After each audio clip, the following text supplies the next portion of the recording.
कहानी की शुरुआत क्राई से होती है, जो कि एक एस रैंक का हंटर है। पर वो बचपन से ही हंटर नहीं बनना चाहता था, बल्कि उसका मकसद तो बेरोजगार बनने का था। बचपन के सभी दोस्तों ने प्रॉमिस किया था कि वो लोग बड़े होकर ट्रेजर हंटर्स बनेंगे, पर अब उस बात को काफी समय हो चुका है। हम सबसे पहले क्राई को देखते हैं, जो कि अपनी सिटी में टहल रहा था। पर तभी वो आगे जाकर एक गिल्ड तक पहुंचता है और उस गिल्ड के बाहर बहुत बड़ी लाइन लगी होती है, क्योंकि इस गिल्ड के अंदर फर्स्ट स्टेप नामक क्लैन ने कुछ फ्री वैकेंसी को जारी किया है और एक क्लैन काफी ज्यादा खतरनाक होता है। पर तभी क्राई के पास एक अजीब सी लड़की आती है, जिसका नाम की रूडो होता है। रूडो से बात करना शुरू करती है। वो उसे पूछती है कि आपको पता है आखिरकार यहाँ पर क्या हो रहा है। वो लोग आपस में बातें करना शुरू करते हैं, पर तभी वहाँ पर एक अजीब सा भद्दा आदमी आता है, जिसका नाम की स्कारफेस होता है। वो उसे बोलता है, क्यूटी, क्या मैं तुम्हें बताऊं कि यहाँ पर क्या हो रहा है?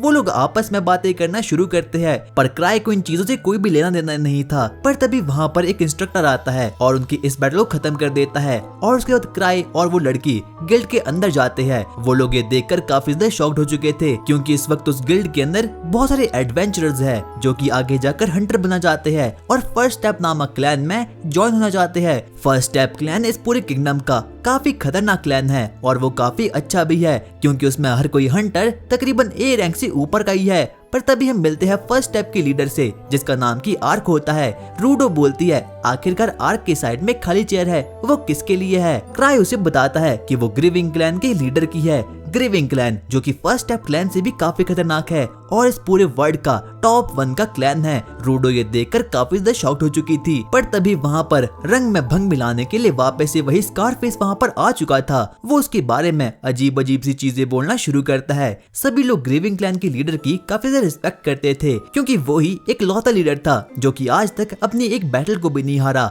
इतने में एक अजीब सा लड़का, जिसका नाम की गिल होता है, वो चिल्लाना शुरू करता है और बोलता है, हम पागल है क्या? आखिरकार ग्रीविंग क्लैन अभी तक यहाँ पर आया क्यों नहीं? सभी लोग ये देखकर काफी ज्यादा शॉक्ड हो चुके थे। पर तभी वहाँ पर टीनो नाम की लड़की उसे भिड़ने के लिए वहाँ पर आ चुकी थी। वो उसे बोलती है, ग्रीविंग क्लैन के बारे में कुछ भी नहीं बोलना। पर सभी हंटर अब ये देखकर काफी ज्यादा एक्साइटमेंट में आ चुके थे। इतने में ही क्राई रूडो को बोलता है, हमें यहाँ से भागना चाहिए, इसीलिए वो लड़ाई से दूर भाग रहे थे। पर तभी टीनो को कुछ अजीब सा सेंस होता है। वो जल्दी से भाग के क्राई के पास जाती है और उसका रास्ते को रोक लेती है, पर उसका तरीका थोड़ा कैजुअल था। वो क्राई को बोलती है, मास्टर आप यहाँ थे, मुझे आपको देखकर काफी अच्छा महसूस हुआ। और तब जाकर हमें पता चलता है कि क्राई कोई और नहीं बल्कि ग्रीवर्स क्लैन का एक लीडर है। और अब आर्क भी वहाँ पर आ चुका था। वो उसे बोलता है, लीडर आखिरकार यहाँ पर आप पड़े क्यों हो? और जो आदमी इस वक्त जमीन पर लेटा है वो कोई और नहीं बल्कि टॉप क्लैन का लीडर है। ये बात को देखकर सभी लोग काफी ज्यादा शॉक्ड हो चुके थे। उन लोगों को बिल्कुल भी विश्वास नहीं होता कि ये क्राई है, जिसने कि आज तक एक भी रेड को कभी भी फेल नहीं किया। ग्रीवर्स क्लैन अपने टाइम का एक ओजी क्लैन था, जिसमें कि काफी खतरनाक मेंबर थे। उसके बाद हम लोग क्राई के पास्ट को देखते हैं, जहाँ पर कि वो तरह तरह के डंजन को एक्सप्लोर करता है। पर तभी वो डिसाइड करता है कि वो अपने क्लैन को लीव कर देगा। पर तभी सब लोग बोलते हैं, तुम्हें तुम्हारे क्लैन का लीडर बनना चाहिए। इसीलिए ना चाहते हुए भी क्राई को उसी वक्त से ग्रीवर्स क्लैन का लीडर बना दिया गया। पर क्राई एक बहुत ही लेजी आदमी है, पर आर्क और बाकी के सभी लोग उसकी काफी ज्यादा रिस्पेक्ट करते हैं। इतने में ही टीनो वहाँ पर आती है और वो उसे बोलना शुरू करती है, आखिरकार अभी तक आप कहाँ पर थे? और अब फाइनली बाकी हंटर्स का एंट्रेंस एग्जाम शुरू हो चुका था ग्रीवर्स क्लैन में आने के लिए। सबसे पहले क्राई अपने हाथों से एक रिंग को निकालता है और बोलता है, जो कोई भी मेरी रिंग को पहनेगा मैं उसे सीधा ही ग्रीवर्स क्लैन में ऐड कर दूंगा। इतना कहने के बाद वो अपनी रिंग को उनके बीच फेंक लेता है और सभी लोग मुठभेड़ करना शुरू करते हैं। और अब सभी लोग एक दूसरे के खून के प्यासे हो चुके थे। इतना कहने के बाद ही वो वहाँ से निकल चुका था। क्राई से मिलने के लिए वहाँ पर उसकी सेक्सी सी सेक्रेटरी आती है, जिसका नाम की एवा होता है। वो उसे बोलना शुरू करती है, आखिरकार आपने क्या कर दिया? क्योंकि आपकी वजह से कल बहुत सारे हंटर्स मारे गए, इसीलिए ना चाहते हुए भी क्राई को काउंसलिंग से मिलना पड़ता है। वो सबसे पहले गार के पास जाता है और गार की सेक्रेटरी उसे एक मिशन बुक को देती है। और अब ना चाहते हुए भी क्राई को एक मिशन को लेना होगा, जिसे कि उसे 100% कंप्लीट करके लाना ही होगा। पर वो एक लेजी आदमी था और अब उसे फाइनली एक मिशन मिल चुका था लेवल 3 के डंजन में से कुछ हंटर्स को रेस्क्यू करने का। और वो बोलता है, हाँ मैं इसे करने के लिए तैयार हूँ। उसे लग रहा था कि वो इस मिशन को बड़ी आराम से पूरा कर लेगा, पर उसे इस बात का बिल्कुल भी अंदेशा नहीं था कि उसने सबसे खौफनाक मिशन को ले लिया है। उसके बाद वो वापस से अपने गिल्ड में जाता है, जहाँ पर कि टीनो उसका वेट कर रही थी। इतने में ही क्राई बोलता है, मेरे पास तुम्हारे लिए एक मिशन है। टीनो सोचती है कि उसका मास्टर उसके साथ प्लॉट को डेवलप करने वाला है, इसीलिए वो वहाँ से भाग चुकी थी। पर तभी क्राई अपनी रस्सी से उसे पकड़कर वहाँ पर ले आता है और अब उसे मिशन की डिटेल दे देता है, क्योंकि वो खुद तो उस डंजन में नहीं जा सकता। उसके बाद वो एक नई पार्टी को फॉर्म करता है जिसमें कि रूडो, स्कार और गिल भी इंक्लूड होते हैं। ये देखकर क्राई को वापस से अपना पास्ट याद आता है जब उसकी टीम में टैन, लिज और बाकी लोग भी थे। वो लोग उस समय पर काफी छोटे थे और सभी लोग हंटर बनने के लिए काफी ज्यादा उतावले थे, इसीलिए सभी लोग गिल्ड में जाते हैं और बाकी के सभी लोग उसे काफी ज्यादा एम्बेरेस फील करवाते हैं। क्राई वहाँ पर जाता है और फॉर्म को फिल करना शुरू करता है। वो सबसे पहले अपने क्लैन का नाम एकदम क्रिंज रखता है, यानी कि ग्रीवर्स क्लैन, और उनके क्लैन का लोगो भी बहुत ही घटिया सा होता है। उसके बाद वो रूडो, स्कार और गिल से मिलता है और उन लोगों को नए मिशन की पूरी डिटेल को दे देता है। वो उन्हें बोलता है तुम्हें एक डंजन में जाना होगा जहाँ पर कि तुम्हें कुछ हंटर्स को रेस्क्यू करना होगा, और स्कारफेस का ब्रांड तो अभी भी ब्रांडिंग नहीं कर पा रहा होता। उसे ये बिल्कुल भी समझ नहीं आ रहा होता कि आखिरकार ये घटिया सा आदमी ग्रीवर्स क्लैन का लीडर कैसे हो सकता है। पर तभी गिल उठता है और बोलता है मुझे बिल्कुल भी विश्वास नहीं है कि यही आदमी ग्रीवर्स क्लैन का लीडर है, ये तो अच्छा दिखता भी नहीं है। वो उसे बुरा भला बोलना शुरू करता है, पर तभी टीनो बोलती है तुम्हें ऐसा बोलने का हक दिया किसने। और अब क्राई वहाँ से जाने वाला था, पर तभी गिल बोलता है मैं इस मिशन को तभी कंप्लीट करूंगा अगर तुम मेरे साथ बैटल करोगे, और अगर तुम जीत गए तो मैं तुम्हारा फॉलोवर बन जाऊंगा। और क्राई को ये बात काफी ज्यादा इंटरेस्टिंग लगती है, इसीलिए बोलता है ठीक है मैं तुम्हारे साथ बैटल करने के लिए बिल्कुल तैयार हूँ, हाँ पर मेरे बदले टीनो लड़ेगी। और अब टीनो भी काफी ज्यादा एक्साइटमेंट में आ चुकी थी। उसके बाद वो लोग लड़ना शुरू करते हैं। सबसे पहले टीनो फ्लेक्सिबल होना शुरू कर देती है और अब वो काफी ज्यादा फ्लेक्सिबल हो चुकी थी। टीनो उसे लड़ने के लिए अपनी स्वॉर्ड को भी छोड़ लेती है और गुस्से में आकर गिल भी ऐसा ही करता है। टीनो उस पर लाइटनिंग फास्ट स्पीड से अटैक कर देती है, पर ये सब कुछ तो बस एक छलावा था। बदले में टीनो एक बार वापस से अपने थिक थाइस से उस पर एक किक जड़ देती है और वो काफी खतरनाक थी। गिल तो एक ही शॉट में नॉकडाउन हो चुका था। इतने में वहाँ पर क्राई भी आता है और वो देखता है कि गिल के पास अभी भी थोड़ा बहुत माना बचा है, यानी कि गिल भी काम का बंदा हो सकता है। गिल अपने मन में सोचता है मैं अपने विलेज का एक महान स्वॉर्ड्समैन था, पर यहाँ पर आकर मेरी वैल्यू ही कुछ नहीं है। इसीलिए वो बोलता है क्राई मैं आपको मानने के लिए बिल्कुल तैयार हूँ, पर प्लीज पहले मुझे आपकी पावर को देखना है। इसीलिए क्राई भी मान जाता है। वो सबसे पहले अपने थोड़े बहुत माना का यूज करता है और फायर मैजिक का यूज करता है, और वो भी गिल की स्वॉर्ड को बिना कुछ टच किए। ये देखकर गिल काफी ज्यादा शॉक्ड हो चुका था, क्योंकि क्राई लेवल 8 का हंटर है और आज तक पूरे वर्ल्ड में लेवल 8 तक कोई भी नहीं पहुंच पाया सिवाय क्राई के। क्राई का एक रिकॉर्ड है कि आज तक वो अपनी लाइफ में कभी भी नहीं हारा। अगले दिन क्राई न्यूज़पेपर पढ़ना शुरू करता है जिसमें कि उसे उसी मिशन के बारे में डिटेल मिलती है जहां पर कि उसने रूडो, स्कार और गिल को छोड़ा हुआ है। पर तभी वहां पर एवा आती है मास्टर आपको न्यूबीज को वहां पर नहीं छोड़ना चाहिए था, क्योंकि ये मिशन काफी ज्यादा खतरनाक है। वो उस मिशन के बारे में और भी ज्यादा डिटेल को कैरी करना शुरू करता है। उसे पता चलता है कि वो डंजन लेवल 3 का है और वो काफी ज्यादा खतरनाक है, क्योंकि उस डंजन में कुछ ए रैंक के मॉन्स्टर्स भी पाए गए हैं और यहाँ तक कि उस डंजन में काफी खतरनाक सा ट्रेजर भी है। वो उसे कहता है क्या मुझे खुद वहाँ पर जाना चाहिए क्योंकि मुझे ट्रेजर चाहिए, यहाँ तक कि मुझे कुछ रिंग्स भी चाहिए। एवा कहती है आपके पास पहले से बॉट रिंग्स है। यहाँ तक कि ट्राई तो गिल की स्वॉर्ड के बारे में भी फैंटेसाइज करना शुरू कर लेता है, क्योंकि उसे ट्रेजर से बचपन से ही काफी ज्यादा प्यार था। उसे पता चलता है कि उसने अपनी रिंग को अभी तक चार्ज नहीं किया, इसीलिए वापस से गिल्ड में जाता है एक मेज के पास जहाँ पर कि वो अपने रिंग्स को चार्ज। वो मेजेस उसे बताते हैं क्या तुम्हें पता है लेवल 3 के डंजन के पास कुछ फैंटम वुल्फ को देखा गया है जिसने कि लेवल 5 के एडवेंचरर्स को खत्म कर लिया है। इस बात को सुनकर क्राई काफी ज्यादा शॉक्ड हो चुका है, क्योंकि ये लोग उसी डंजन के बारे में बात कर रहे हैं जहाँ पर कि इस वक्त तीनों की पार्टी गई है। वो एक बार वापस से मिशन की इंफॉर्मेशन को पढ़ना शुरू करता है, जहाँ पर कि वो देखता है कि उसे तो एक बहुत बड़ा ब्लंडर हो चुका है, क्योंकि उसने इस बात का ध्यान नहीं रखा कि जो ये मिशन है ये एक डबल एस रैंक का मिशन है जो कि काफी ज्यादा खतरनाक होता है। वहीं दूसरी तरफ हम बाकी हंटर्स को देखते हैं जो कि फॉरेस्ट में आगे बढ़ना शुरू करते हैं। पर टीनो को इस मिशन की डिफिकल्टी के बारे में पहले से अंदाजा था, पर उसे लग रहा था कि क्राई बस उसे टेस्ट कर रहा है। इतने में ही वो लोग आगे बढ़ना शुरू करते हैं और वहाँ पर उनका आमना सामना होता है एक फैंटम वुल्फ थे जिसने कि एक आर्मर भी पहना होता है। वहीं क्राई काफी ज्यादा रिग्रेट में होता है। उसे लगता है कि उसे काफी ज्यादा भारी मिस्टेक हो चुकी है और उसे लोगों को अकेले उस फॉरेस्ट में नहीं भेजना चाहिए था। अगर ऐसा हुआ तो वो लोग मारे जाएंगे, इसीलिए वो फैसला करता है कि वो खुद ही उनकी हेल्प करने के लिए वहाँ पर जाएगा। सबसे पहले वो एक बुक को खोलता है और वहाँ पर उसका एक सीक्रेट रूम ओपन होता है। वो वहाँ पर जाता है और उस रूम से कुछ रेलिक्स और एंशिएंट टूल को वहाँ से लेकर भाग जाता है। वो आगे बढ़ना शुरू करता है, पर तभी वहाँ पर एवा आती है। वो काफी ज्यादा डर चुकी थी क्योंकि उसे लग रहा था कि यहाँ पर कोई चोर घुस आया है, और जब वो क्राई के गले में एक फॉरबिडन रेलिक्स को देखती है तो वो काफी ज्यादा शॉक्ड हो चुकी थी। पर क्राई उसे बोलता है चिंता करने कोई भी बात नहीं है क्योंकि ये काफी ज्यादा खतरनाक है और मैं इसे यूज नहीं करने वाला। वो आगे बढ़ता है। सबसे पहले वो एक रॉब को पहनता है और उसके बाद बैटमैन की तरह आगे बढ़ना शुरू करता है, पर उसे इस बात के बारे में बिल्कुल भी जानकारी नहीं थी कि उसके रॉब में कोई भी एक्सीलरेटर और कोई भी ब्रेक नहीं है। वहीं हम टीनो को देखते हैं जिसने कि फाइनली अकेले ही उस मॉन्स्टर को पेल कर रख दिया है। वो लोग आगे आगे बढ़ना शुरू करते हैं, पर अब सभी लोग काफी ज्यादा घबरा चुके थे। वो सभी लोग टीनो को कहना शुरू करते हैं कि हम लोगों को वापस जाना चाहिए, पर टीनो क्राई के प्यार में कुछ ज्यादा ही पागल थी और उसे लग रहा था कि क्राई ने उन लोगों को जानबूझकर यहाँ पर भेजा है, इसीलिए उन लोगों को किसी भी हालत में इस मिशन को कंप्लीट करना होगा। टीनो सबको मोटिवेट करती है और उसके बाद अब वो लोग भी आगे बढ़ना शुरू करते हैं। वो लोग सोचते हैं कि उन लोगों को कैसे भी करके डंजन की केव में जाना होगा।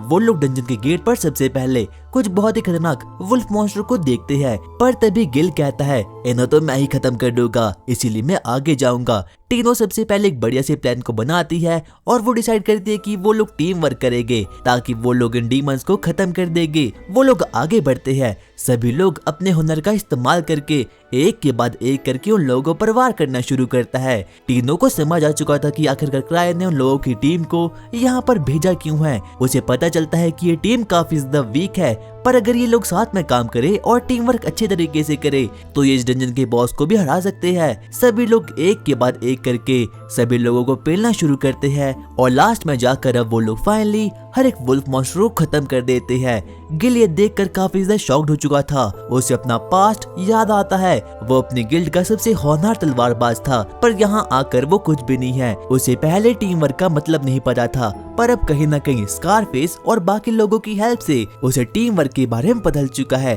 टीनो आगे बढ़ना शुरू करती है, पर तभी उसे किसी तो चीज का एहसास होता है। बाकी लोग उसे कहते हैं कहीं तुम्हें वो खोए हुए एडवेंचर्स तो नहीं मिल गए, पर वो ऐसा करने से साफ साफ मना कर देती है। स्कारफेस को भी पता चुका था कि आखिरकार क्राई ने उसे इस टीम में इंक्लूड क्यों किया है, ताकि वो अपने डर पर काबू कर पाए। वो लोग सोचते हैं कि वो लोग अकेले ही इस डंजन के बॉस को खत्म कर देंगे, और वहीं हम क्राई को देखते हैं जो कि बैटमैन बनकर उड़ता उड़ता आगे बढ़ना शुरू करता है। पर तभी अचानक से एक बहुत ही खतरनाक वुल्फ जो कि इस डंजन का बॉस था वो उन लोगों के सामने आ चुका था।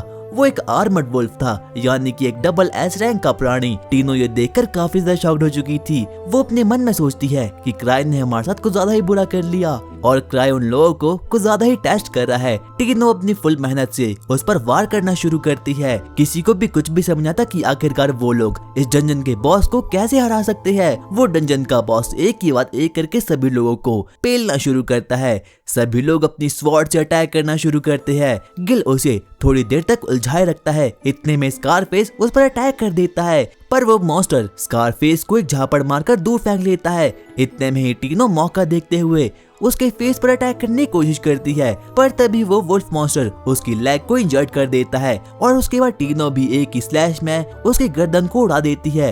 पर अब इस चक्कर में उसकी लेग काफी ज्यादा इंजर्ड हो चुकी थी। वो अपने जेब से हीलिंग पोशन को निकालती है और अपने लेग को हील कर देती है। और अब वो लोग सोचते हैं कि उन लोगों ने डंजन को फाइनली क्लियर कर दिया है, पर तभी अचानक से एक बहुत ही खतरनाक एरो टीनो पर अटैक कर देता है। और जब वो लोग अपनी आंखों के सामने देखते हैं तो वो लोग ये देखकर काफी ज्यादा शॉक्ड हो चुके थे, क्योंकि वहाँ पर तो वही चार वुल्फ मॉन्स्टर वहाँ पर समन हो चुके थे।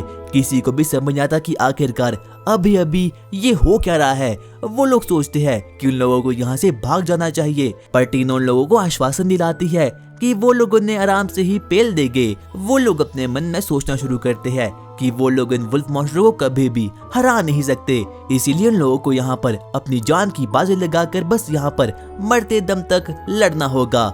वो लोग उसे लड़ने के लिए करेज को कलेक्ट करते हैं, पर तभी टीनो को क्राई की दी हुई अंगूठी के बारे में याद आता है। वो उस रेलिक्स का यूज कर देती है और उस वुल्फ बॉस को अंधा कर लेती है। इतने में गिल मौके का फायदा उठाता है और उस पर अटैक करने के लिए आगे जाता है, पर बेचारा गिल कुछ भी नहीं कर पाता, क्योंकि वो काफी ज्यादा खतरनाक थे। पर तभी अब वो वुल्फ मॉन्स्टर अपनी ब्लाइंडनेस से वापस से क्योर हो चुका था और अब वो काफी ज्यादा गुस्से में आ चुका था। इतने में अचानक से वहाँ पर एक बहुत बड़ा डिस्ट्रक्शन छाया हुआ था। वहाँ पर एक अजीब सा प्राणी आता है और ये कोई और नहीं बल्कि क्राई था। सभी लोग क्राई को देखकर काफी ज्यादा शॉक्ड हो चुके थे। उन लोगों के मन में एक उम्मीद की किरण जगती है। पर तभी क्राई अपने रेलिक्स का यूज करता है और एक ही स्लैश में एक वुल्फ मॉन्स्टर पर अटैक कर देता है। उसके पास एक फॉरबिडन रेलिक्स था।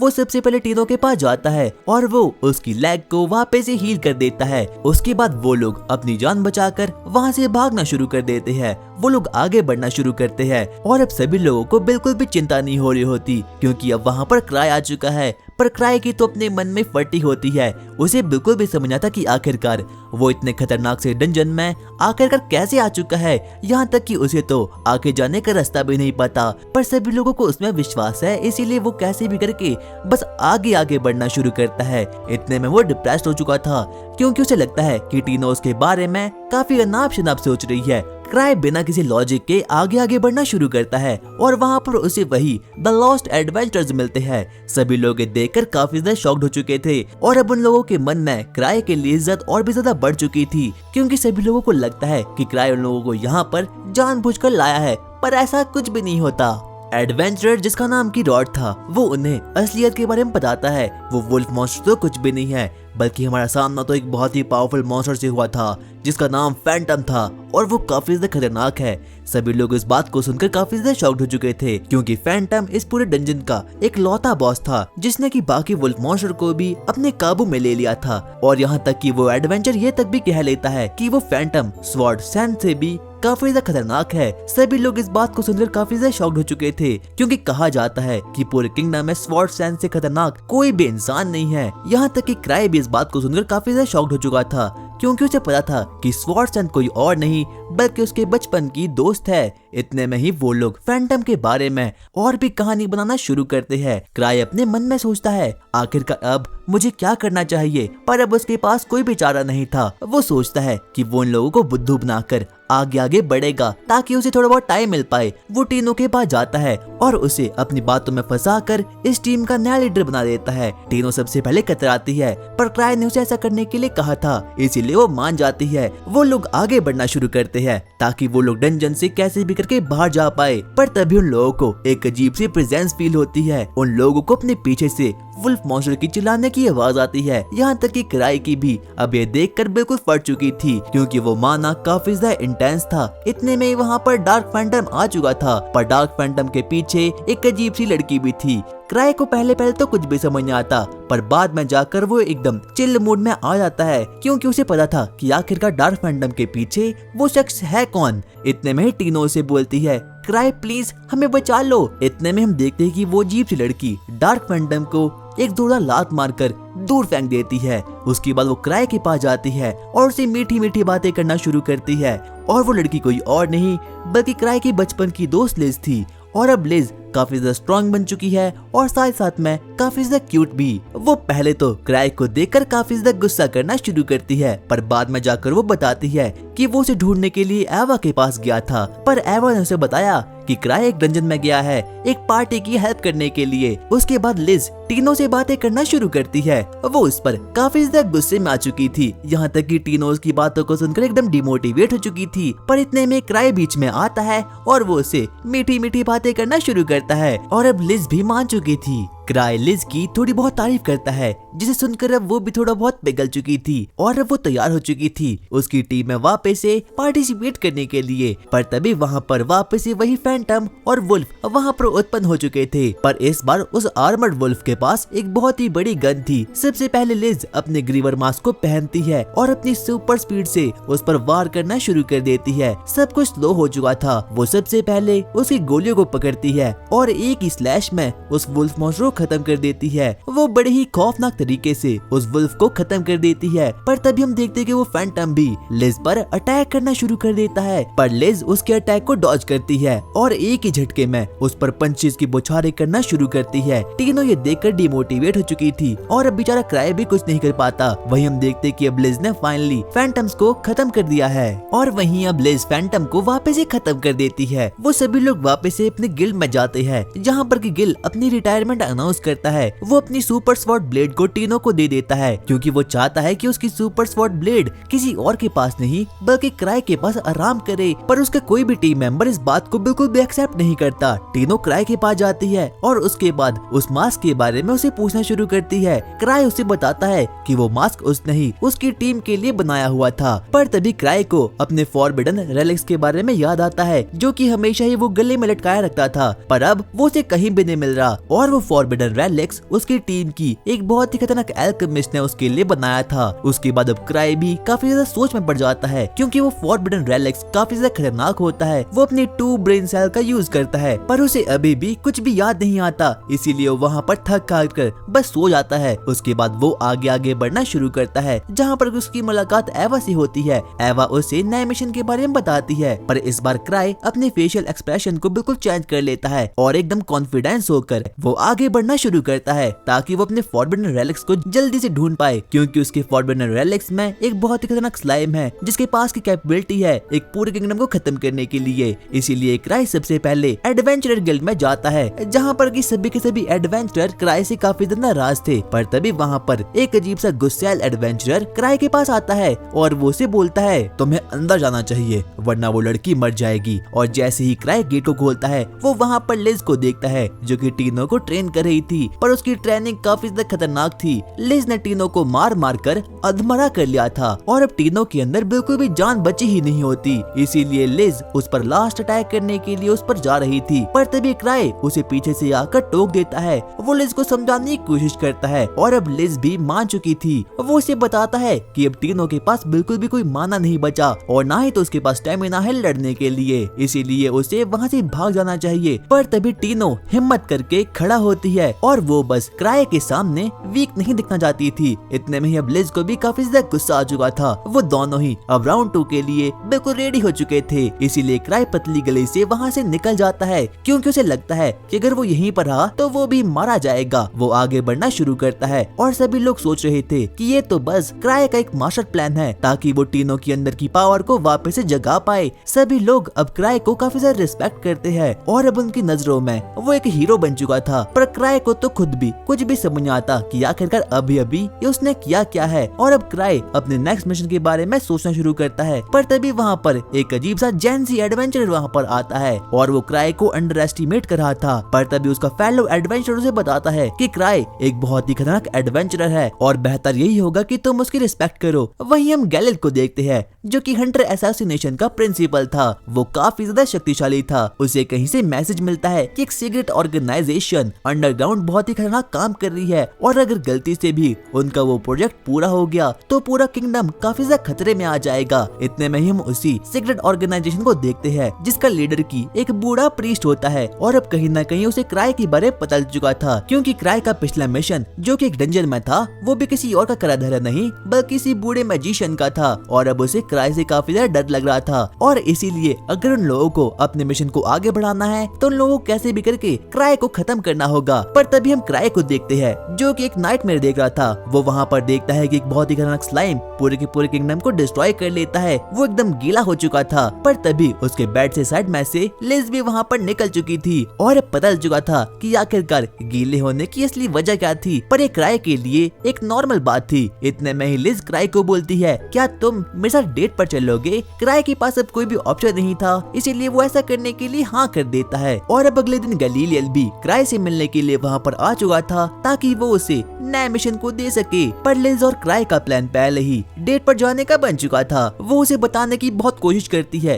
कि हम दोनों डेट पर जा रहे हैं, पर वो टकलू मानता ही नहीं। इसीलिए वो लोग बहस करना शुरू करते हैं। क्राई को बिल्कुल भी समझ आता कि आखिरकार गैलीलियल यहाँ पर आया क्यों है। वहीं हम लिज और उस टकलू को देखते हैं, वो लोग बारी बारी करके एक दूसरे पर जहाँ पर मारना शुरू करते हैं। इतने में ही क्राई उसके असिस्टेंट को ऊपर वाले कमरे में ले जाता है ताकि वो उसे आराम से बातचीत कर सके और गैलीलियल के यहाँ आने का असली मकसद जान पाए। और अब कहीं ना कहीं क्राई को पता चुका था कि आखिरकार हंटर असैसिनेशन का प्रिंसिपल यहाँ पर आया क्यों है। उसे पता चलता है उसे अंडरग्राउंड से मॉन्स्टर के बारे में, पर क्राई अभी भी अपने फॉरबिडन रेलिक्स के स्लाइम के बारे में ही सोचे जा रहा था जो कि इस किंगडम में कहीं छा चुका है। वो गलती से अपने मुंह से उसके बारे में उसे बता देता है, पर जल्दी से वो अपने एक्सप्रेशन को चेंज कर लेता है ताकि उसे इसके बारे में बिल्कुल भी पता न चले। और अब कहीं ना कहीं उस लड़की को भी इस बारे में पता चुका था। वो क्राई से पूरी डिटेल ले लेती है और वहीं हम टकलू और लिज को देखते हैं जो कि एक के बाद एक करके एक दूसरे पर वार करना शुरू करते हैं। लिज के पास स्पीड की पावर थी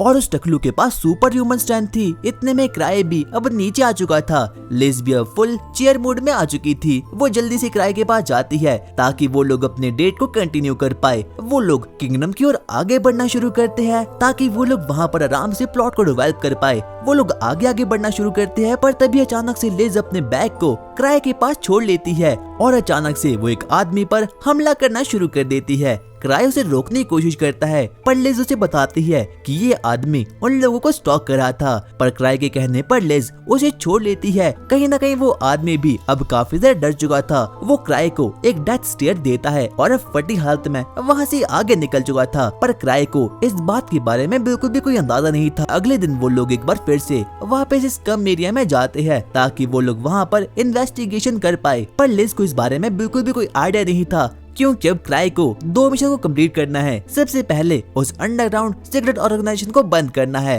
और दूसरा अपने फॉरबिडन रेलिक्स यानी कि स्लाइम को कैप्चर करना है। क्राई बस इसी के बारे में सोच रहा था। इतने में वो लिज को बोलता है, हमें सबसे पहले आइसक्रीम को खत्म करना होगा। हम देखते हैं उसी बंदे को जो कि क्राई पर नजर रखे हुए था। वो डर के मारे कांपना शुरू कर देता है क्योंकि आइसक्रीम मैन किसी और का नाम नहीं बल्कि उसी का नाम था। वो अपने मन में सोचना शुरू करता है कि ये सब कुछ शुरुआत से लेकर अंत तक क्राई का प्लान नहीं था और क्राई ने उस टाइम पर मुझे जानबूझकर छोड़ा था ताकि वो मेरे मास्टर तक पहुंच पाए। ये सोच कर वो आदमी काफी ज्यादा डरना शुरू कर देता है, पर तभी वहाँ पर उसके सीक्रेट ऑर्गेनाइजेशन की डिफेंस मिनिस्टर वहाँ पर आ चुकी थी जिसका नाम की सोफिया होता है। क्राई और लिज अब आइसक्रीम शॉप पर पहुंच चुके थे जिसके अंदर की उन्हें वही बंदा मिलने वाला था। लिज काफी ज्यादा गुस्से में आ चुकी थी और यहाँ तक कि वो तो गेट तोड़ने के लिए बिल्कुल रेडी हो चुकी थी, पर क्राई उसे ऐसा करने से रोक देता है। और अब क्राई और लिज वापस से अपने घर आ चुके थे, पर अभी भी क्राई उस स्लाइम मॉन्स्टर के बारे में सोच कर काफी ज्यादा टेंशन को पाल देता है। इतने में उसकी सेक्सी सी सेक्रेटरी वहाँ पर आती है और वो उसे बताती है कि हंटर एसोसिएशन ने एक बहुत ही खतरनाक टीम को बनाया है ताकि वो वॉइड की इंफॉर्मेशन को कलेक्ट कर पाए। और अब कहीं ना कहीं क्राई को भी इस मिशन की गंभीरता के बारे में पता चल चुका था। इतने में ही हम उसी सीक्रेट ऑर्गेनाइजेशन को देखते हैं जिनकी की क्राई से एकदम फटी पड़ी होती है। उन लोगों को लगता है कि क्राई को उन लोगों के बारे में चप्पा चप्पा पता चल चुका है, पर ऐसा कुछ भी नहीं था क्योंकि क्राई को तो उनके बारे में कुछ भी पता नहीं था। इतने में ही सोफिया कहती है, अगर हमें अपने प्लान को कंप्लीट करना है तो हमें कैसे भी करके क्राई को खत्म करना ही होगा। और अब वो लोग भी क्राई को खत्म करने के लिए मान चुके थे। अगले दिन हम टीनो को देखते हैं। सबसे पहले वो एडवेंचरर गिल्ड में जाती है जहाँ पर एक एडवेंचरर उसे बताता है कि क्राई एक नई टीम को बना रहा है और वो भी एक नए मिशन के लिए, और यहाँ तक आर की पार्टी भी इस मिशन में पार्टिसिपेट करने वाली है। इसे सभी के सभी एडवेंचरर को इस बारे में पता चल चुका था कि ये मिशन काफी ज्यादा खतरनाक होने वाला है। आगे क्राई एवा के साथ अब वहाँ पर आ चुका था। क्राई ने इतना बड़ा कदम तो ले लिया था, पर कहीं न कहीं अब उसकी फटना शुरू हो चुकी थी क्योंकि जिस डंजन में उसने बाकी ट्रेजर हंटर को भेजा है वहाँ पर अक्षय ग्रुप भी है, यानी कि वही सीक्रेट ऑर्गेनाइजेशन, और हो सकता है कि वहाँ उन लोगों को क्राई के रेलिक्स से निकला हुआ सीक्रेट स्लाइम भी मिल पाए। उसके बाद हम उसी अक्षय क्लैन को देखते हैं। वो क्राई को मारने के लिए कुछ भी करने के लिए तैयार थे। उनकी वाइस लीडर जिसका नाम की सोफिया था वो प्लान बनाना शुरू करती है कि आखिरकार वो लोग कैसे क्राई को खत्म कर सकते हैं। वो बाकी लोगों को बताती है कि उसने क्राई और लिज के लिए तो ट्रैप को सेट कर लिया है, पर वो मैजिशियन को यानी कि जिसका नाम की कीरी है उसे बिल्कुल भी हरा नहीं सकती क्योंकि कीरी इस पूरे वर्ल्ड की नंबर 1 मेज है और साथ ही साथ में सोफिया की कॉम्पिटिटर भी। और उसके बाद हम सैब और उसके ग्रुप को देखते हैं और अब वो लोग फाइनली डंजन में आ चुकी है। उन लोगों को क्राई ने काफी ज्यादा इन्फॉर्मेशन दे रखी थी, पर तभी उनसे भिड़ने के लिए वहाँ पर एक अजीब सा एडवेंचर वहाँ पर आ चुका था। वो क्राई को अनाप शनाप बकना शुरू करता है, पर तभी सैब उसे बोलता है कि उसे क्राई की रिस्पेक्ट करनी चाहिए, क्योंकि क्राई ने उन लोगों को बहुत सी इन्फॉर्मेशन दी है और क्राई की इन्फॉर्मेशन किसी भी ट्रेजर से काफी ज्यादा कीमती है। पर वो आदमी सैब की बातों को बिल्कुल भी नहीं मानता और वहाँ पर सभी लोग क्राई की काफी ज्यादा रिस्पेक्ट करते थे।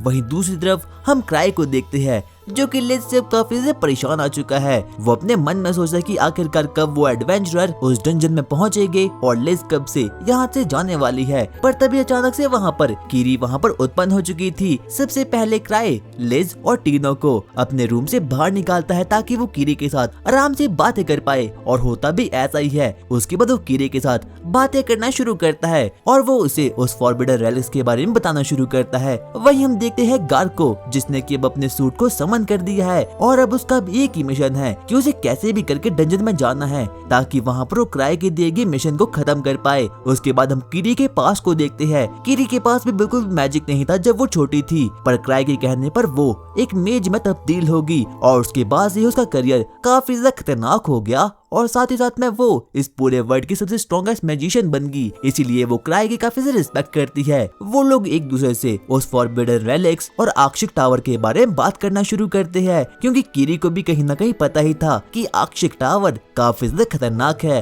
और उनका प्लान बिल्कुल भी सही नहीं है। और वहीं हम उसी एडवेंचर गिल्ड को देखते हैं और वो लोग प्लान बनाते हैं कि वो लोग अपनी फुल करेज कलेक्ट करके अंदर जाने वाले हैं। पर तभी सैब उन लोगों को गाइड करता है। क्राई उन्हें ऑर्डर देता है कि लिज उनके साथ यहाँ पर नहीं आने वाली। सभी लोग इस बात को देखकर काफी ज्यादा खुश हो चुके थे, क्योंकि कोई भी एडवेंचरर लिज को बिल्कुल भी पसंद नहीं करता था, क्योंकि लिज का फाइटिंग स्टाइल काफी ज्यादा एग्रेसिव था। हो सकता है कि किसी एडवेंचरर को चोट आ जाती और उसके बाद अब वो लोग अपने गियर को टाइट कर लेते हैं ताकि वो लोग डंजन की ओर आगे बढ़ना शुरू कर पाए। सबसे पहले वही एक अजीब सा पागल एडवेंचरर डंजन में जाना शुरू करता है। अचानक से वहाँ पर एक अजीब सी लाल बाल वाली लड़की समन हो चुकी थी। वो बोलती है, मैं भी आप लोगों के साथ आना चाहती हूँ और हाँ, मेरा मैजिक क्लास अप्रेजर है। वो लड़की काफी ज्यादा क्यूट थी, इसीलिए सभी लोग उसे अपने साथ आने के लिए मनवा देते हैं। वो लोग डंजन को एक्सप्लोर करना शुरू करते हैं, पर उस डंजन में उन लोगों को ना ही तो कोई स्लाइम मिलता है और ना ही तो कोई विलन्स का ग्रुप, और वहाँ पर उन लोगों को बस कुछ गॉब्लिन्स मिलते हैं। उसके बाद थोड़े बहुत एडवेंचरर इंजर्ड हो चुके थे। इतने में ही वो पागल सा एडवेंचरर सैब के पास आता है। वो उसे बोलता है, तुम्हारा क्राई तुम्हारे ही जैसा घटिया है, उसका कोई भी काम नहीं है। उसके बाद वो वहाँ से निकल जाता है। पर जब वो रात के समय फॉरेस्ट को एक्सप्लोर कर रहा था, अचानक से उसे आक्सिक ग्रुप के 2 मेंबर्स दिखाई देते हैं, जिन्होंने की कुछ वुल्फ मॉन्स्टर को टेम किया है और उनके हाथों में इंजेक्शन भी है। वो बुद्धू एडवेंचरर बिना कुछ सोचे समझे उन लोगों पर अटैक करना शुरू कर देता है और बदले में वो लोग भी उसे मारना शुरू कर देते हैं। उनके पास अब कोई भी चारा नहीं बचता, इसीलिए वो लोग उस इंजेक्शन को उन वुल्फ के अंदर इंजेक्ट कर देते हैं, जिसकी वजह से कि वो वुल्फ म्यूटेट हो चुके थे और अब वो वुल्फ नहीं रहते, बल्कि वो लोग एक बहुत ही बड़े स्लाइम में कन्वर्ट हो चुके थे। और अब अक्षय ग्रुप का मिशन कंप्लीट हो चुका है। हम देखते हैं कि वो मॉन्स्टर्स अब काफी ज्यादा खतरनाक बन चुके हैं। वो सबसे पहले उसी एडवेंचर को पेलना शुरू करते हैं। बाकी एडवेंचर को भी, जो कि अपने टेंट में थे, उन लोगों को उनके आने की खबर हो चुकी थी। सबको लगता है कि क्राई की दी गई इन्फॉर्मेशन काफी सही थी। इतने में ही वहाँ पर वही बुद्धू सा एडवेंचर आता है। वो उन्हें बोलता है, यहाँ से भाग जाओ, हमारे पीछे एक मॉन्स्टर आ रहा है। वो मॉन्स्टर काफी ज्यादा खतरनाक हो चुका था। उसका अटैक, स्टैमिना और बाकी सभी ट्रेड्स काफी ज्यादा खतरनाक हो चुके थे। उनकी टीम का हर एक मैजिशियन उन पर मैजिक यूज करना शुरू करता है, पर उन लोगों को कुछ भी नहीं होता, क्योंकि उन लोगों की बॉडी में पहले से ही नलीफाइंग मैजिक लगा हुआ था। वो बारी बारी करके सभी को पेलना शुरू करता है, यहाँ तक कि अब वो स्लाइम मॉन्स्टर आगे बढ़ना शुरू करता है। सैब एक के बाद एक करके उस पर तीरों की बौछार करना शुरू करता है, पर उससे भी कुछ भी नहीं होता। उस मॉन्स्टर का 2 बाल भी बांका नहीं होता और यहाँ तक कि उस पर तो खरोच भी नहीं आती। और अब उन लोगों को लगता है कि वो किसी नई दुनिया में इसेकाई हो जाएंगे और यहाँ पर वो मरने वाले हैं। वो लोग उसके लिए ट्रैप को सेट भी करते हैं, पर उससे भी कुछ भी नहीं होता। सभी लोगों को पहले तो लगता है कि वो मॉन्स्टर खत्म हो चुका है, पर वो वापस से रीजनरेट हो चुका था। उन लोगों ने अपनी पूरी उम्मीदें छोड़ रखी थी, पर तभी अचानक से वहाँ पर कीरी आती है और वो भी अपने कुछ वेपन्स के साथ, क्योंकि कीरी ने क्राई से पहले ही परमिशन ले रखी थी यहाँ पर आने के लिए। और जब कीरी यहाँ पर पहुँचती है, वो सबसे पहले उस मॉन्स्टर के अटैक को बड़े ही आराम से डॉज कर लेती है और अपने एक अजीब से वेपन को उसकी मुंह की ओर फेंक कर सैब को बोलती है, इस पर निशाना लगाओ। और जब वो चीज एक्सप्लोज करती है अचानक से वो मॉन्स्टर 2 सेकंड के अंदर ही खत्म हो चुका था। किसी को भी समझना था कि आखिरकार कीरी इतनी पावरफुल कैसे हो सकती है, और उन लोगों को तब पता चलता है कि आखिरकार ग्रीवर्स क्लैन के लोग क्या कर सकते हैं। और अब वहाँ पर गार्क भी आ चुका था। गार्क, कीरी और बाकी लोग आपस में बातें करना शुरू करते हैं। अब वहाँ पर कीरी सबको समझाना शुरू करती है कि आखिरकार यहाँ पर चल कर रहा है और लोगों का असली मकसद क्या है। और अब एडवेंचरर्स को पता चुका था कि ये सब कुछ जरूर क्राई नहीं किया होगा। सभी लोग क्राई के इस प्लान से काफी ज्यादा शॉक्ड हो चुके थे। उनके मन में क्राई के लिए इज्जत और भी ज्यादा बढ़ चुकी थी। कीरी उन लोगों को हर एक इन्फॉर्मेशन को देना शुरू कर देती है और उसके बाद कीरी वहाँ से बाहर निकल जाती है। पर कहीं न कहीं उसे उस लाल बालों वाली लड़की पर थोड़ा बहुत शक होना शुरू हो चुका था। इतने में ही वापस से लिज को देखते हैं जो कि क्राई की गोदी में होती है। वो उसे डांट रही थी क्योंकि उसे भी अपनी पावर को क्राई को दिखाना था। उसके बाद हम उसी अक्षय क्लैन को देखते हैं।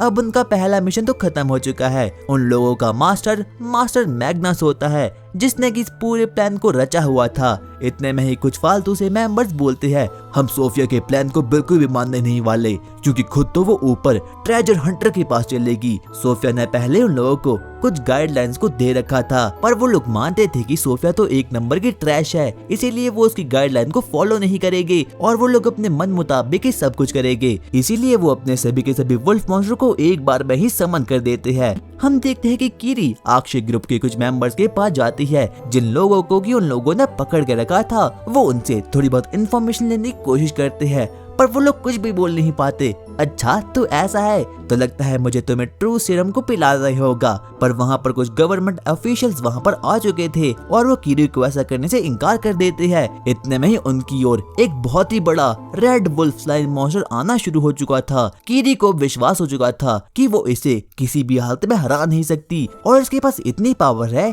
कि पूरी कैपिटल को ही खत्म कर सकता है। और अब कीरी के पास भी कोई पावर नहीं थी। वो लोग उस पर वो हर एक वार को करते हैं जो कि पॉसिबल था, पर उस पर उससे भी कुछ इफेक्ट नहीं पड़ता। पर तभी वहाँ पर एक अजीब सा ब्लू मॉन्स्टर वहाँ पर आ चुका था और वो सभी के सभी मॉन्स्टर्स आपस में ही भिड़ना शुरू करते हैं और आपस में ही भिड़कर खाक हो चुके थे। और अब अक्षय टावर के क्लैन के मेंबर्स का मिशन पूरी तरह से खराब हो चुका है। वहाँ पर मास्टर मैग्नस आता है और सभी लोगों को डांटना शुरू कर देता है क्योंकि उन लोगों ने सोफिया के प्लान को एकदम डिस्ट्रॉय करके रख दिया है और असल में सोफिया ट्रैश नहीं बल्कि ये लोग ट्रैश है। उसके बाद कीरी अपने इंपॉर्टेंट प्लान को रिवील करती है। उसे पता था कि जो वो लाल बालों लड़की है वो कोई और नहीं बल्कि सोफिया है, क्योंकि उसने ही सोफिया को मैजिक करना सिखाया था। पर सोफिया कभी भी उसे आगे नहीं निकल पाई, इसीलिए उसके मन में कीरी को लेकर काफी ज्यादा गुस्सा पनपने लगा। इसीलिए वो उसे मारने के लिए बिल्कुल तैयार हो चुकी थी। इतने में ही सोफिया सैब से बातें करना शुरू करती है, पर अचानक से तभी कुछ मॉन्स्टर्स वहाँ पर आ चुके थे और अब सभी लोगों को पता चल चुका था कि अक्षय टावर का प्लान डिस्ट्रॉय हो चुका है। इतने में ही कीरी बोलती है, अच्छा तो ये अक्षय टावर है, यानी कि यहाँ पर इनका माना रिजर्व है। और उन लोगों के रिएक्शन से कीरी को पता चल चुका था कि वो सही सोच रही है, इसीलिए वो मेंबर्स उस लाल बालों वाली लड़की को बोलते हैं, सोफिया प्लीज हमें बचा लो। और अब कीरी का शक भी यकीन में बदल चुका था। उसे पता चल चुका था कि ये कोई और नहीं बल्कि अक्षय टावर की वाइस कमांडर सोफिया है। और अब क्राई भी अपनी दोनों क्यूटीज के साथ उन लोगों की ओर आगे बढ़ना शुरू करता है। और अब उसके बाद वो सभी के सभी लोग अक्षय टावर में जाना शुरू करते हैं और वही घटिया सा एडवेंचरर कीरी से बातें करना शुरू करता है। कीरी क्राई के बारे में उसे बताना शुरू करती है और अब वो एडवेंचरर भी कहीं ना कहीं क्राई की रिस्पेक्ट करना शुरू करता है। कीरी उसे वो हर एक चीज को बताती है जो उसे क्राई के बारे में बताया गया था, लेकिन तभी अचानक से कीरी को कुछ तो अजीब सी प्रेजेंस फील होती है। अचानक से एक बहुत ही बड़ी थंडर लाइटनिंग कीरी पर अटैच हो जाती है और ये किसी और ने नहीं बल्कि अक्षय टावर के एक मेंबर ने की थी जिसका नाम की फ्लिक था। फ्लिक एक ड्रैगन हॉर्स पर बैठकर नीचे आता है और जब वो वहाँ पर देखता है तो देखता है कि कीरी को तो कुछ भी नहीं हुआ और बाकी लोग जमीन पर पड़े हुए हैं। कीरी को उस चीज से कोई भी इफेक्ट नहीं पड़ता। वो ये देखकर काफी ज्यादा शॉक्ड हो चुका था। उसे बिल्कुल भी समझना था कि आखिरकार अभी अभी ये हुआ क्या। इतने में ही कीरी अपने लोगों पर वाटर गन मैजिक का यूज करके सभी के सभी लोगों को हील कर देती है। एक के बाद एक करके वो ड्रैगन उन लोगों पर अटैक करना शुरू करता है, पर तभी वहाँ पर गार्क भी आ चुका था। वहीं दूसरी तरफ अक्षय टावर में उन लोगों का बॉस अब काफी काफी ज्यादा घबरा चुका था, क्योंकि धीरे धीरे करके अब वो सभी लोग उनके ग्रुप में ऐड होने वाले हैं। वो सभी लोग अपने बॉस को बोलते हैं, बॉस मैग्नस, आप यहाँ से निकल जाइए, वरना वो ट्रेजर हंटर्स आपको छोड़ेंगे नहीं। पर मैग्नस ऐसा करने से बिल्कुल मना कर देता है और वो उन लोगों को बोलता है, नहीं, मैं ऐसा नहीं करूँगा, क्योंकि सोफिया अभी भी हमारे साथ है। वहीं अब कीरी, सेब और गार्क अक्षय टावर तक पहुंच चुके हैं और वहां पर उनका आमना सामना कुछ बहुत ही अजीब अजीब से प्राणियों से होता है। इतने में ही बॉस मैग्ना डिसाइड करता है कि वो अपने सीक्रेट वेपन को भी उन लोगों के सामने समन कर देगा। वो सबसे पहले अपनी मैजिक पावर का यूज करता है और वहाँ पर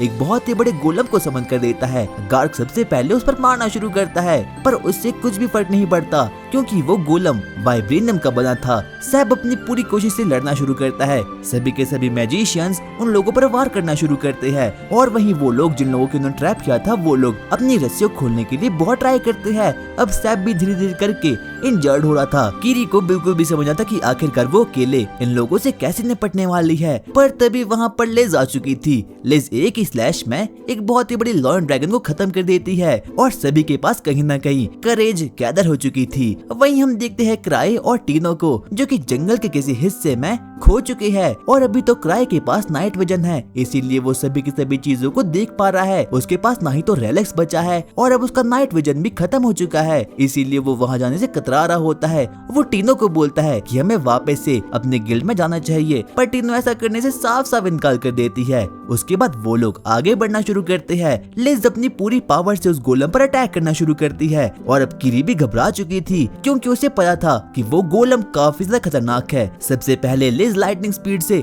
इधर उधर भागना शुरू करती है। वो एक के बाद एक करके उस गोलम को मारकर उसे पीछे खिसका देती है और वहीं गार्क भी अपनी पूरी मैजिकल पावर से उस पर वार करना शुरू करता है। सभी लोग एक कॉम्बो अटैक का यूज करते हैं, पर फिर भी उस गोलम को कुछ भी नहीं होता और कीरी को ग्रीवर्स क्लैन के चौथे मेंबर की याद आती है, जो कि एक रोबोट था। वो काफी ज्यादा खतरनाक था और यहाँ तक कि उसके पास सुपर ह्यूमन स्ट्रेंथ भी थी। अब कहीं न कहीं लिज को पता चुका था कि वो अकेले इसे खत्म नहीं कर पाएगी, इसीलिए वो रोबोट उस पर लेजर बीम का यूज कर देता है। इसीलिए लिज भी अब थोड़ी बहुत इंजर्ड हो चुकी थी। वो लोग आगे बढ़ना शुरू करते हैं ताकि वो लोग गोलम को खत्म कर पाए और अब धीरे धीरे करके उन लोगों को पता चुका था कि वो लोग इस बहुत ही खतरनाक से गोलम को खत्म नहीं कर पाएंगे। इतने में ही गोलम ऊपर उड़ना शुरू करता है और अब वहाँ पर क्राई और टीनो भी वहाँ पर आ चुके थे। सभी लोग देखकर काफी ज्यादा शॉक्ड हो चुके थे। उनकी जान में अब थोड़ी बहुत जान आ चुकी थी, क्योंकि उन लोगों को पता चल चुका था कि अब क्राई के यहाँ पर आने पर वो गोलम 2 मिनट में ही खत्म हो जाएगा। पर क्राई को कुछ पता ही नहीं चलता, क्योंकि उसके पास नाइट विजन की बिल्कुल भी कोई पावर नहीं थी।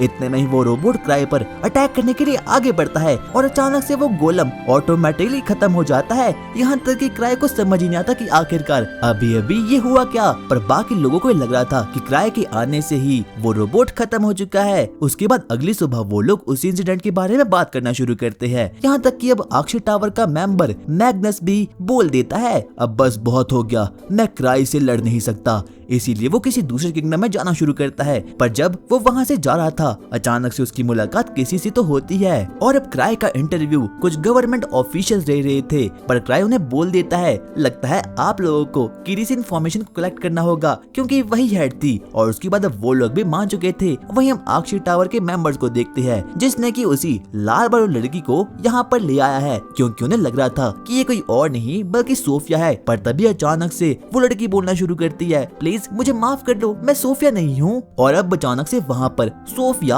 आ चुकी थी। सोफिया अपनी मिस्ट्री उन लोगों को बताना शुरू करती है। वो बताती है, मैं कोई रियल सोफिया नहीं हूँ, बल्कि मैं तो कीरी हूँ। और तब जाकर उन लोगों को पता चलता है कि सोफिया तो इस पूरे वर्ल्ड में एग्जिस्ट ही नहीं करती और ये तो बस कीरी का एक प्लान ही था। वो सभी लोग काफी ज्यादा डर चुके थे और इतने में ही वो बॉस एक लॉयन ड्रैगन को वहाँ पर समन कर देता है उसे खत्म करने के लिए। पर कीरी के पास काफी ओपी सी पावर थी। इतने में ही वो बॉस अपनी जान बचाकर वहाँ से भागना शुरू करता है, पर तभी कीरी पीछे से आती है और वहाँ पर अपने काईमेरा को समन कर देती है। वो उसे बताती है, तकरीबन 5 साल पहले जेल से कुछ 5 कैदी भागे थे और मैंने उनकी बॉडी का यूज करके इस काईमेरा को क्रिएट किया था। मैग्नस ये देखकर काफी ज्यादा शॉक्ड हो चुका था। उसे बिल्कुल भी विश्वास नहीं होता कि उसके साथ इतना बड़ा विश्वासघात हुआ है। वो कीरी को बोलना शुरू करता है, तुम एक मॉन्स्टर हो। इतने में ही कीरी अपने ग्रीवर मास्क को पहन लेती है और एक ही झटके में उस बुढ़ा को खत्म कर देती है। और वहीं हम कीरी को देखते हैं, जो कि वापस से क्राई के पास आती है और वो सबसे पहले उसको एक रेलिक्स को गिफ्ट करती है। उसके बाद गवर्नमेंट ऑफिशियल्स क्राई को बताना शुरू करते हैं कि उन लोगों का शक अभी भी किरी पर है, क्योंकि उसका नाम चोरी में है, जो कि तकरीबन 5 साल पहले हुई थी। पर क्राई को इस पर बिल्कुल भी विश्वास नहीं होता। उसके बाद वो लोग वापस से अपनी गिल्ड में निकल जाते हैं। क्राई और किरी आपस में बातें करना शुरू करते हैं, पर तभी क्राई के पास वहाँ पर गार्क आता है और वो उसे एक नई गिल्ड के बारे में इंट्रोड्यूस करवाता है, जो कि नई अभी इस कैपिटल में आई थी। वहीं क्राई की इस बात से फटी है कि अब उसके पास कोई भी रिलिक्स नहीं बचे, यानी कि उसके पास अब कोई भी एक्स्ट्रा लाइफ नहीं बची, और अगर गलती से भी अब अगर उसने किसी को मार दिया तो वो सच में ही मर जाएगा। इतने में ही क्राई एक पोस्टर को देखता है जहाँ पर कि लिखा था कि उसमें उन लोगों को फ्री रिलिक्स मिलने वाले हैं, पर क्राई के पास बिल्कुल भी पैसे नहीं होते। पर तभी वहाँ पर किरी आती है और वो क्राई को एकदम चमचमाते रिलिक्स को गिफ्ट कर देती है, और क्राई इस बात को देखकर काफी ज्यादा खुश हो चुका था। और इतने में ही किरी क्राई को एक पेट से इंट्रोड्यूस करवाती है, और ये तो वही लॉयन ड्रैगन था, और उसके मारने पर भी क्राई की लाइव्स धीरे धीरे करके खत्म हो रही थी। और उसके बाद किरी क्राई को मसाज देना शुरू करती है, और अब क्राई साक्षात जन्नत में था। उसके बाद वो लोग आपस में बातें करना शुरू करते हैं। इतने में ही किरी क्राई को डुएल से इंट्रोड्यूस करवाती है, और अब उन लोगों का मानना यही था कि उन लोगों को अपने किंगडम में मेज की भर्ती शुरू करनी होगी, और वो सभी लोग चाहते थे कि वो लोग एक एंशिएंट मैजिशियन की तरह बन पाए, जिसका नाम की लूशिया था।